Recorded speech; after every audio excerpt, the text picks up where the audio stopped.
Bismillahirrahmanirrahim. Assalamualaikum warahmatullahi wabarakatuh.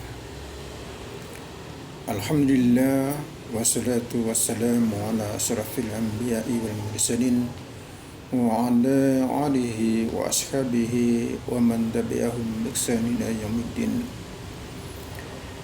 Allahumma salli wa sallim wa barik ala Muhammadin wa ala alihi wa ashabihi ajma'in, amma ba'du. قال تعالى في كتابه الكريم: أعوذ بالله من الشيطان الرجيم إن الذين آمنوا وعملوا الصالحات أولئك هم خير البرية. Alhamdulillah, kita bersyukur kepada Allah, Rabb pencipta manusia, alam semesta dan kehidupan. Salawat dan salam kita haturkan kepada junjungan Rasulullah Muhammad sallallahu alaihi wasallam yang telah memberikan suluh pada kita pada jalan kebenaran, jalan al-Islam, jalan yang diridhai oleh Allah Subhanahu wa taala. Pada pertemuan kita kali ini kita akan membahas satu tema, yakni mafahim Islam sebagai patokan tingkah laku dalam kehidupan di dunia. Sesungguhnya pemikiran Islam adalah berbentuk mafahim. Bentuknya adalah mafahim. Apa itu mafahim? Mafahim adalah suatu pemikiran yang dapat dijangkau dan difahami faktanya, bukan sekedar pengetahuan yang hanya cukup dipelajari dan diketahui saja. Sebab pemikiran Islam merupakan patokan bagi tingkah laku manusia dalam kehidupan dunia. Ya, pemikiran Islam selain diturunkan sebagai petunjuk, rahmat, nasihat, juga sekaligus berfungsi sebagai problem solving, ya, memecahkan problematika yang dihadapi manusia serta menentukan bagaimana cara penyelesaiannya.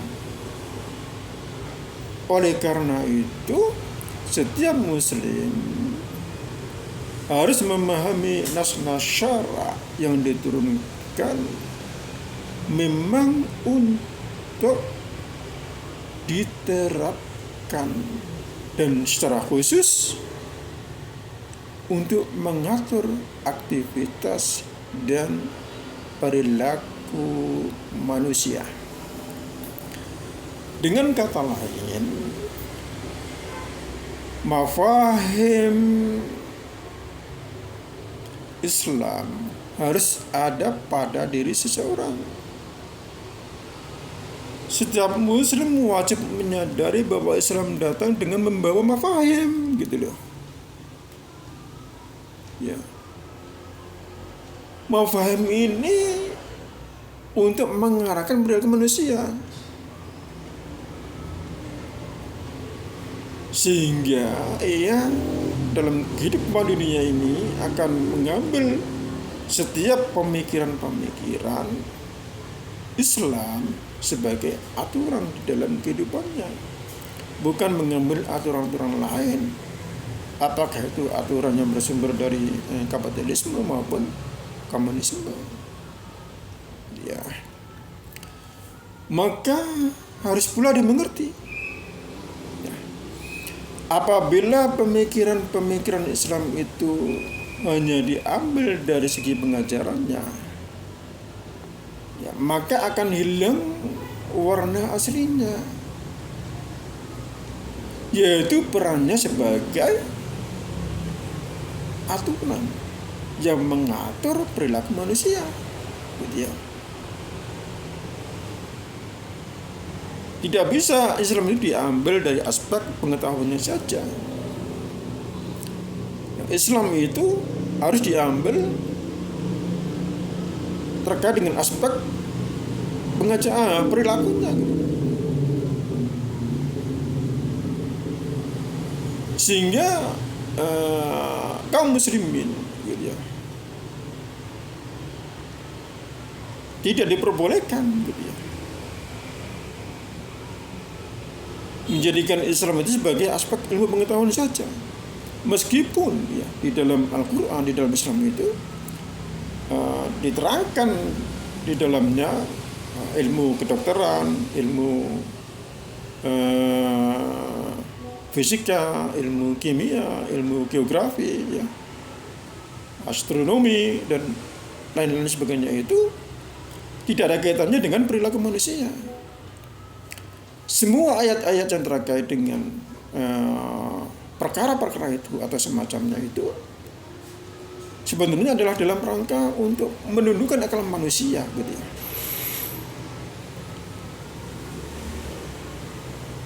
Untuk menundukkan akal manusia. Dengan manusia memahami terkait dengan penciptaan Allah itu menunjukkan bahwa betapa Allah itu maha besar, maha kuasa, maha agung.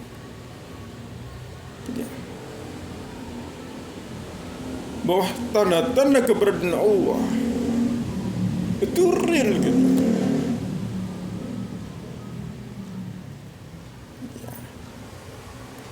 Maka harus dipahami di sini bahwa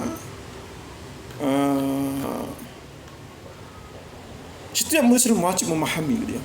Setiap muslim wajib memahami bahwa nas syariat yaitu Al-Quran dan Sunnah datang untuk diamalkan dan khusus ditujukan terhadap tingkah laku manusia dalam kehidupan dunia ini. Dengan kata lain, setiap muslim wajib menyadari dua hal yang harus disadari umat Islam. Yang pertama, bahwa Islam datang dengan membawa mafahim sebagai patokan tingkah laku untuk mengatur tingkah lakunya dalam kehidupan dunia ini dan menuju kehidupan akhirat. Ya. Kemudian mengambil setiap pemikiran Islam sebagai patokan atau peraturan untuk mengatur tingkah lakunya sesuai dengan aturan tersebut. Ya, jadi yang menonjol dalam Islam itu adalah aspek amaliyahnya, bukan segi teoritisnya. Ya, perlu diketahui juga bahwa Islam diambil dari segi teori semata tentu akan menghilangkan warna asli dari Islam sebagai patokan untuk mengatur tingkah laku manusia. Betul ya? Yang kedua, bahwa umat Islam wajib menyadari, ya, wajib disadari oleh umat Islam bahwasanya Al-Quran dan Sunnah diturunkan tidak lain sebagai din dan syariat, bukan sekedar pengetahuan atau ilmu semata. Dan keduanya tidak ada hubungannya dengan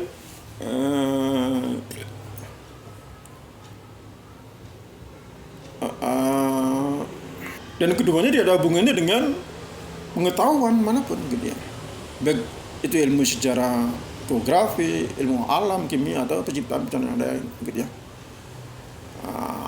Ayat-ayat yang tercantum dalam Al-Quran tentang bulan, bintang, planet, gunung dan sungai ya, atau hewan, burung, ya, tumbuh-tumbuhan. Ya. Ayat-ayat tersebut tidak memiliki satu petunjuk pun terhadap yang pertama.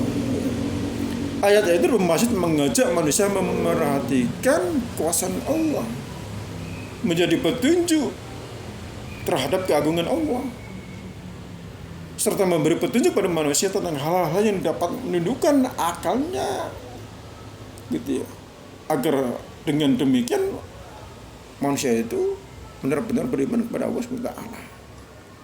Ya, jadi pemikiran-pemikiran Islam yang terdapat dalam Al-Quran dan Sunnah tidaklah sekedar sebagai pengetahuan atau pembahasan teoritis, tetapi diturunkan untuk memecahkan problem kehidupan manusia dan merupakan patokan-patokan bagi tingkah laku manusia dalam kehidupan dunia ini dalam perjalanannya menuju kehidupan di akhirat. Nah, kehidupan di akhirat tentunya sangat ditentukan manakala manusia hidup dalam dunia ini. Apakah mengikuti aturan-aturan Allah SWT atau mengikuti aturan selainnya. Inilah yang akan menentukan nasib seseorang dalam kehidupan di akhirnya nanti. Demikian, wassalamualaikum warahmatullahi wabarakatuh.